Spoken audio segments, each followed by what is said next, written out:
Hey guys, what is going on? It is Sam here and welcome to this week's game update video. So this week includes the new Rain Slayer dungeon, or also known as the Ascension dungeon. Now this update has actually been hyped up for quite a long time now, and it's finally been released in the game, and I have to admit it's pretty awesome, and everything like that. So in this video I'm going to talk about the new monsters inside, the drops and everything like that. So to start it off, there are a few requirements to actually go inside the dungeon, which is located in and around the felled up hills. I can show you on the screen right now if anyone doesn't know. It's quite easy to get to. I just like to use a ring of dueling and just run northeast once teleported to mobilizing armies, and you'll find it. So that's good. But the requirements to actually sort of use the dungeon or just access it in general is 81 Slayer. 81 Slayer to actually just enter the dungeon, so make sure you've got that. And then there's also multiple bosses down in the dungeon too. There's 6 in total, and they require a level a level of 95, which is actually fairly high, but it's pretty awesome to have some really high level content in the game. So you must have level 95 Slayer to actually kill the bosses. There is one more requirement, which is aimed at people who want to do a Slayer assignment of it. You need to have at least level 160 combat with the 81 Slayer to be given the task of any of the monsters in the dungeon. So without the way, I'm now going to head into the dungeon and tell you a bit more about everything inside. So to the actual monsters now in the cave, there is 4 in total, so there's not many, but they all have sort of different features and special abilities that none other has got. So I'm going to start on the lowest level, which is the level 120, and they're called the Rurariuses. I think that's how you say it, I'm not entirely sure, but the thing that they have is that whenever you attack one, any close creatures which are the same will start attacking you as well. So as you saw then, this Rurarius has just started attacking me, and they sort of have like a little symbol that comes up above their head, which sort of signifies that they're going to start attacking you. So that's the main thing about them, and I've heard the more that attack you, the more damage they do. So just look out for that. Sometimes if that does happen, you might just want to pray magic or something like that, because they will start hitting you for a fair amount of damage. So if that is the case, just pray mage and you should be okay. Now the next creature up is the level 130 Gladiuses, and their special ability is that whenever you attack them, they jump towards you and they stun you. So as you saw then, it just jumped towards me, and I can't move around, and I cannot use any of my abilities either. It only lasts for a couple of seconds, so it's nothing significant, but it can get annoying after a while. But as you can see, they're still fairly easy to kill, and this one should be done. So there we go. So that's the next level up, 130, still though fairly easy to kill. So the next monster on the list is the Capsariuses, and its special ability is that it's able to heal monsters that is getting damaged nearby. So if I start attacking this Rurarius, you'll see it will turn on it and start healing it 100 health fairly rapidly too, and I can't really hit much on it at all. Its defense gets raised so much. So what you want to do is just simply attack them, and you will see that you'll be able to kill them fast, as they really don't have too much HP and they're nothing really to worry about. They can get annoying though when you are sort of camping the Rurariuses, and you just want to sort of get the keystones fast, and you know that they spawn and they start healing it. But just simply kill it like I did, and you'll find that they're no trouble at all.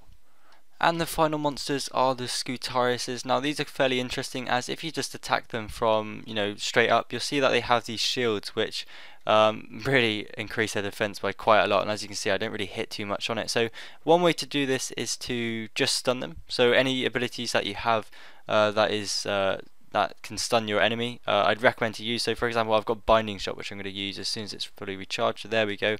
And what you want to do is run behind it. Now sometimes they do turn around like that, which is really annoying, and it can take a while to actually successfully get them stunned. But what I might recommend, or I should recommend, is that if you've got like a friend that wants to do it too, then one of them can get it from behind and start attacking it, and that might make it a bit easier. So I'm going to try again and see if I can manage to do it. No, I can't. I don't know if it's a glitch or not.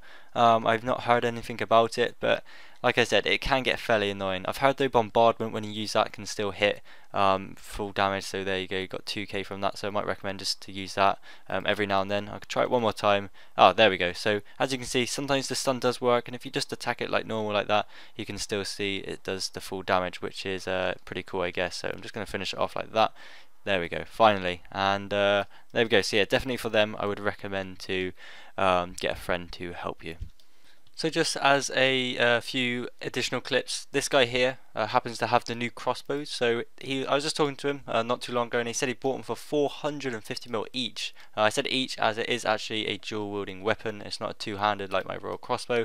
And just watching him, he is using momentum. He is like completely owning all of these monsters, and it really wants me to, you know, go out there and try and get one myself, maybe in the future, not anytime soon, I know that, but it's kind of cool to see that. I would show you myself, but like I said, they are so much money, I would be able to buy them anytime soon. And then the other thing I was going to show you is that whilst killing these creatures, you will actually find you'll pick up some journal pages, and they all go into this book here. It's called the History of Order. Now there's 22 pages in total, and it just gives you a bit of information about the dungeon and everything like that. So I just thought I'd add that in case anyone was interested in that. So now that I've shown you all of the creatures in the basic rooms, I'm now going to move on to the bosses. Now there's 6 in total, however I'm just going to show one as it will take a while for me to actually manage to get all the keystones, and yeah, I don't really want to buy them off the G at the moment because I really don't have too much money, but I'm just going to choose one as they all really are very similar in terms of their attacks. They have a few different sort of abilities, but apart from that they're very much the same. So yeah, I'm going to go to one of the bosses now, and once I'm in there I'm going to record and sort of give a running commentary of how they work.